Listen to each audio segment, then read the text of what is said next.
这我前面讲的，闲聊的时候讲的，然后我觉得有道理哦。Google Map 能不能看那边算，就是说台积电开车20分钟哦，开车20分钟的地方都先把它圈起来，你圈起来不是圆哦，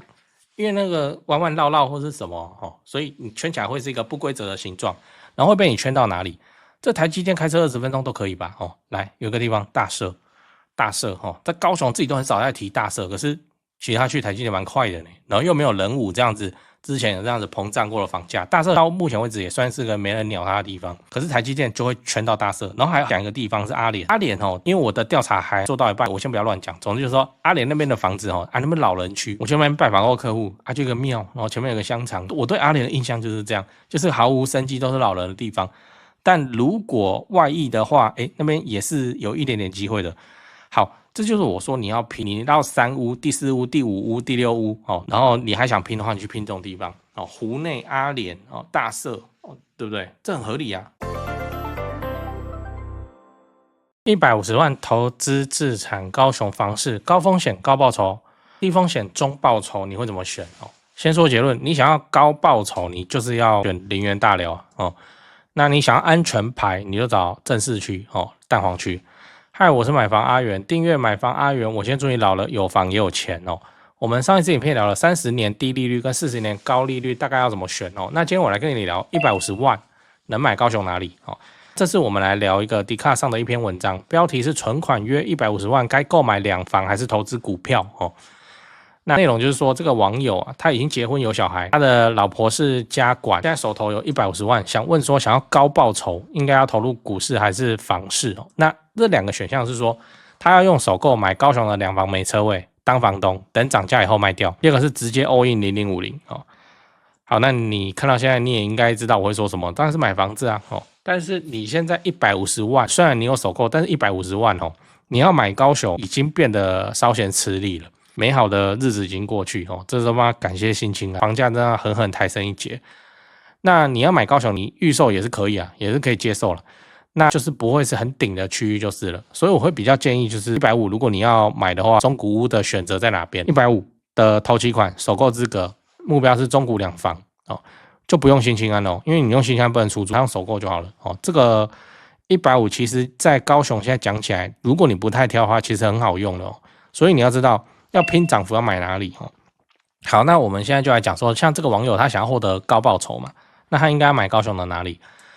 啊？我只能说，如果是我的话哦，以下的说法全部都是如果是我的话，就不构成投资自产的建议。如果是我的话，我现在2025年拿着150万我首购资格我会怎么做哦？而且我的前提是我要超高报酬哦，高报酬哦。那房地产的高报酬很可能是翻倍的哦。那我会变成怎么选择呢？我大概会去读林园、大寮的中古屋哦。大寮有没有去过？其实大寮没有想象中的烂啊，真的啊。那为什么？因为就这个地方基期还是很低啊，连小港都起来了哦。那林园大寮还算，它是新房子很贵。那中古社区哦，还10几万的还是一堆。那些10几万在前一波大概都是7、8、9万，真的哦，真的哦。为什么会有高报酬啊？就是基期低啊，它即使涨起来还是便宜啊，还是相对便宜啊，跟市区比还是便宜很多的。而且大寮有它自己的重大建设啊，那如果喷起来的话，有可能可以达到倍数。我之前就有一间也是买在这个蛋壳区哦，然后它就是倍数的收益啊。这个我也解释一下哦。你看我频道那么久，我很少讲到林园跟大寮嘛，因为这2个地方哦，如果跟高雄市的蛋黄区美术馆、农史6来相比，它就算蛋壳，所以它的房子相对来说真的是便宜非常的多。那就会有一段补涨的空间。例如说，它现在的预售出现3字头，但是它的中古啊，我讲的中古很古哦，不是什么屋龄8年哦，我讲的中古大概屋龄20到25年的这种，甚至30年的屋龄，它还在1字头啊，哦，甚至个位数啊，应该都还找得到。现在的话有爬到大概15、16哦。那你看新建案3字头快摸到40万，我说大寮了，甚至有一些个别的案子都已经40几啊，中古还趴在。你能接受你自己去整理的话，就是说物况比较差的话，11、12、13可能还找得到嘞哦，所以这中间是有它补涨的空间哦，只要一补涨上去，那就上去了。但这个风险就很大，就我之前影片有拍过，就是会掉队嘛哦，就说房地产是会轮动哦，它涨价是有顺序的，先涨蛋黄的预售，再涨蛋黄的中古，再涨蛋白的预售，再涨蛋白的中古。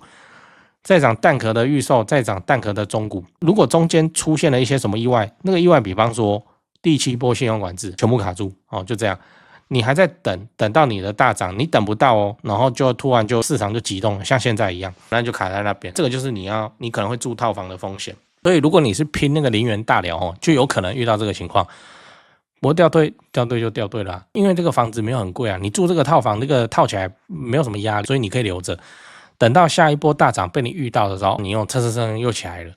最后你要知道，不想负担风险。你要买哪里？我们刚刚讲的是去拼那个高风险高报酬。有人讲我八卦的时候，我在讲，如果你不想要负担风险的话，那你要买哪里？就稳健原则，你不想要冒风险，然后能接受比较低的涨幅，应该说很稳健涨，太没多低了。因为这个网友的股票例子，他是讲0050。对，题外话，我听我朋友讲说 Tesla 的股票很夸张，就12月的时候喷到美金400多块，然后 Elon Musk 不是去接美国什么效率部DOGE 吗 ？Doge 吗？我跟你讲，美国历史太短，所以这像我们东方的一看，这不就东厂？对，这历史都演过好几次哦。那对美国来说是全新第一次，而且他们还不太懂宦官干政的那个，反正就是中国走那么长的历史，什么戏都演过了。美国现在正在，他还建国才200多年，还没300年，对吧？他都还要再经历一次，然后。腰斩就是美股真的很恐怖这样的腰斩不乏很多那么价值投资人特斯拉以后要去火星这样的然后一直定期定存再买那个特斯拉股，你看被腰斩，这就是股票好可怕这不是我没那个心脏算了。那我们讲回来就如果今天像这个网友他想要取得像0050这种安全牌稳定上涨的房子，在高雄往哪边找？就这个范围蛮广的整个蛋黄都算。如果要列举的话，就真的市区都可以苓雅、前金、前镇、三民盐城、新兴左都可以那我自己是比较看好说，你能离美术馆多近就多近，你能离亚洲新湾区多近就多近就这样。亚洲新湾区你现在要看高卵为核心了以前会说以总图为核心，因为什么东西都没有嘛。那现在你要说以高卵为核心，或者你说以85大楼为核心然后往外扩越近越好，就这样。然后你买得起你就买，就这样。因为在那些地区你要赔是真的很难，预售一直在给你创新高价，所以你旁边的中股补涨的空间会被一直拉出来，因为它是相对成熟的地段嘛，所以这些地区中股跟预售之间的价差就不会像蛋壳区一样那么夸张。就是说蛋壳区预售冲上去了，然后那个中股就动得很慢很慢，是脱钩的慢。在蛋黄区的时候，预售冲上去了，中股看的人也多嘛，相对便宜，中股就陆陆续续就成交上去了，就这样。所以它涨幅都没那么高，但是它很难掉队这样。好了，以上我就讲了你要高风险高报酬就是蛋壳，然后有可能给你拼到不是乘数是倍数，因为我就拼过我也没拼，慢慢买着放着，看怎么1倍大概就是这样。那个也是。那个美术之星林店长帮我处理，然后我也讲了，你要很稳定没什么风险的话，你大概要怎么选？就选市区嘛，你买得起的就好了就这样。对这几件事情先讲，不然怕忘记。就现在不是房地产吹冷风嘛这已经是事实了。那我自己的观察是这样跟你分享一下。先说台北台北市、新北市。那台北目前依然持续在成交那成交的行情没有特别的高，也没有特别的低，就行情这样。只是说现在的买方分布已经变成说 50% 是自住换屋那 50% 是财富传承，投资客几乎都离开台北了。那我想这个也不赖嘛，就没有投资客在那边恶性炒作那前面讲到那个 50% 自住换屋，自住换屋很重要的考量就是小朋友的学区所以蛋黄依然非常坚挺那 50% 的财富传承那财富传承讲的就是就天龙人嘛有钱的天龙人。那通常都是怎样？长辈就是看生几个小孩，然后每个小孩一人帮他们买一间这样要给小孩的这种属性。所以他那个也没有要投资，也没有要炒作啦，就是保值就好财富传承那你有钱，你要放在全台湾最顶尖的房地产市场来自住换屋或是财富传承都可以只是说现在成交在4500万以上已经是目前的常态我居然还有观众去买超过1亿的大安区房子，然后他们说我台北前辈的团队服务是非常的顶级他们的家族很满意这样对，所以你要看那些财富传承用的房子或者好学区的房子你就加我前辈的 LINE小老鼠拜台北，小老鼠买台北这样。加了你就看到他的大头贴，那个是助理在顾的，那他们会不定期的 po 这些房子给你参考。OK 啊，那讲完台北，讲高雄。高雄的情况是也一样，市场降温那之前的乱买乱出价族群就不见了。我认为这样很好，因为这样子我们就可以专心瞄准重大建设，就比较不会有那外行乱出高价的乱，你知道。那自从我拍了会员影片我会员影片不是都会拍重大建设嘛？那陆陆续续我拍了高雄的重大建设有，楠梓台积电到凹子底3大开发案、富邦凹子底 BOT 案，到71期4地重划、新高雄火车站，到亚洲新湾区你们观众很奇怪我拍一个重大建设，你们就跟着买一个重大建设附近。高雄我是很有信心没想到说，这个观众好像比我还有信心买的比我还贵，买的比我还多，真是蛮夸张那看好高雄，你瞄准重大建设，就找我推荐的台湾房屋美术之星店那在高雄你要卖还是要买那你就给他们一条龙就好了，就跟我一样，我过去10几年都是他们处理的，这是真的那我付的中介费这样子加起来早就超过7位数。那你看我还是愿意推荐他们就是真的很没问题嘛很专业很 OK。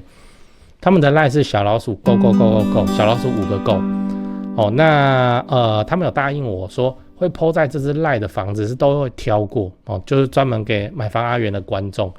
那这些房子都怎样？都适合自产，也都在重大建设旁边，你可以加那个 LINE 来看看高雄没有台北那么贵祝你自产顺利，来高雄玩得开心，赞赞。讲八卦，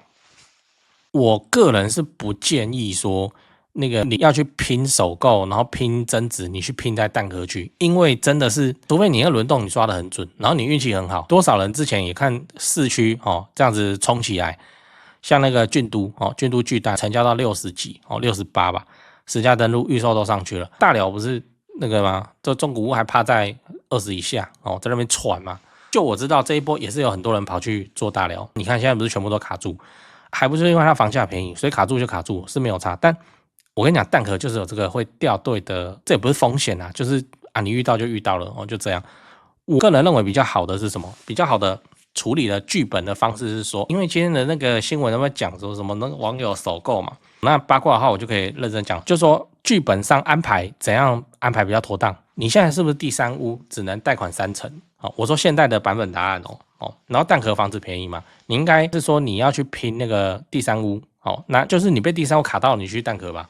就这样。然后他们的蛋壳还很便宜，我刚刚在录这支影片之前，我看了一下我之前卖掉那个社区，500多还有500多3房电梯它没有车位，那个社区用抽的，就还有但它屋龄比较高，屋龄好像28、29吧，就这样。可是不要说这个东西怎么样就500多万挣3房对啊，不然怎么办？你一离开大寮，你到市区，你看看这个价格变成怎么样？然后林园也有人在做透天跟公寓，总之就是说艺高人胆大他们要做他们去做。我们这种中产阶级凡夫俗子真的遇到了，应该是说好，那你有房地产的经验，1屋2屋什么的你都搞定了第3屋，那你就去找超便宜的。那你既然都要找超便宜的，你要嘛就收租，对不对？你买公寓，人家隔好来收租，因为那也是第一种收租等都跟，要嘛你就去拼那个蛋壳倍数或包装纸地区。等一下我讲一个包装纸地区我最近有在做那个功课，我觉得好像有搞头。好，要么你就是这样，然后你就把你的3屋你只能贷款上，你去买超便宜的房子贷款3成就贷款3成，因为它的总价大概500、600而已就这样。那就去放在那个地方，那涨起来就涨，涨不起来就很正常就是这样。所以不应该用你的首购或2屋就是你人生最精华的那个1屋2屋高贷款成数，你去跟人家拼这个东西。你应该是说到后期就贷款都不能贷了，那你只能看超便宜的东西。那既然要看超便宜的东西，要么你收租，你要么你去拼那个蛋壳区的东西。现在看起来剧本是这样子比较合理对，这个是合理剧本的，我认为现在是这样。然后讲讲最近的，好，反正就台积电嘛又来了，就是台积电然后台积电的厂区外溢有2个地方可以稍微看一下，这我前面讲的，闲聊的时候讲的，然后我觉得有道理Google Map 能不能看那边算，就是说台积电开车20分钟开车20分钟的地方都先把它圈起来，你圈起来不是圆因为那个弯弯绕绕或是什么所以你圈起来会是一个不规则的形状，然后会被你圈到哪里？这台积电开车20分钟都可以吧来，有个地方大社大社在高雄自己都很少在提大社，可是其实他去台积电蛮快的呢，然后又没有人武这样子。之前有这样子膨胀过的房价，大社到目前为止也算是个没人鸟它的地方，可是台积电就会圈到大社。然后还要讲一个地方是阿联，阿联因为我的调查还做到一半，我先不要乱讲。总之就是说，阿联那边的房子那边老人区，我去那边拜访过客户，就一个庙，然后前面有个香肠。我对阿联的印象就是这样，就是毫无生机，都是老人的地方。但如果外溢的话，那边也是有一点点机会的。好。这就是我说你要拼，你到3屋、第4屋、第5屋、第6屋然后你还想拼的话，你去拼这种地方湖内、阿联大社对不对？这很合理啊。为什么？那个地方房子便宜，然后你现在买市区2000万，你要自备70%呢，你自备70%1400万就不是这样玩的那不如去选个大概400上下的东西，然后就看，那你很自然而然就会地图一直往外看，然后你就看到这些比较偏乡的地方。那种偏乡的地方啊，像大社然后燕巢，它没有不能涨，你知道它就是等一阵东风，它就会飘起来。为什么？因为它对于市区来说，它太便宜了。那个地方的房子没有什么战斗力了。我说真的，是为什么？因为它相对便宜相对便宜就是它的核心竞争力，就这样房子这种事情很现实所以大社我这样看一看好像还可以，尤其是在那个之后会开的那个便道，就是左营高铁后站，直接给它开到那个半屏山山脚下那边的便道的话，大社到台积电是快的。我现在有没有他报名牌我是说我在反映说蛋壳壳起来是壳成什么样子就大社大社是吃得到台积电外溢的外溢你要期待它来一个疯狂大涨，我也不知道，我真的不知道，就要看台积电的表现怎么样。然后还有那个大寮嘛，其实大寮不错了。大寮是算很好生活的地方，你物欲不高的话，那大寮还不错啊。大寮它的地位是这样就是屏东到台东打工中间的落脚点，很像是你要进台北市上班，然后晚上就在三重睡就很像是这个地位。然后大寮也有自己的重大建设，81期是第一重化，我有去拍嘛，我拍那个秀子，那边还要等但是基期有低预售我看中古嘛这个中古还可以看起来是相当便宜的，涨都涨起来了，但是还是相当便宜的。而且接下来离大寮最近的一个利多，我个人会认为，我讲的大寮不是走88那边的小港机场那个大寮，而是走那个卫武营那边的大寮我个人认为是凤山拉拉破，凤山拉拉破，你要便宜的房子，你会一直往外推，一直往外推，然后一不小心就推到大寮了那很合理因为凤山拉拉破有一个局限捷运嘛。然后未来会有捷运黄线嘛，然后你搭捷运的话，你看沿途会经过什么？会经过凤山站，那就是凤山不管，大东站，这也是凤山不管，然后凤山国中，然后不管，然后就到大寮站，捷运大寮站，荒凉啊，那边就有一个卡拉 OK， 然后荒凉啊，那附近也没什么老透天或是什么，荒凉不然就要辅英科大那边那一圈。所以你要蛋壳起来就是这样。那你要做的心理准备就是你可能会被放生，一放生你要等很久，等多久？大概5年8年为单位。那在这种情况之下，我们就要怎样？就要无压力的持有，所以就必须去买低总价，然后又呼应到它就是蛋壳，它就是很远嘛。所以整套逻辑大概就是长这样跟你分享。我是建议啦，艺高人胆大，要做再去做。你的2屋或3屋或4屋或5屋你要做，你再去做。你的首购不能出事啊。你的首购要负责膨胀你的资产，加速你的人生用的呢核心资产你还是把它买在蛋黄有重大建设的地方，会理想非常的多。你认为我说的有没有道理？看保守稳健你先去做一个稳的，那你后面你要乱搞，你再乱搞。你有实力可以乱搞的时候，你要乱搞，你再乱，不是说你一开始就去乱搞。常常看。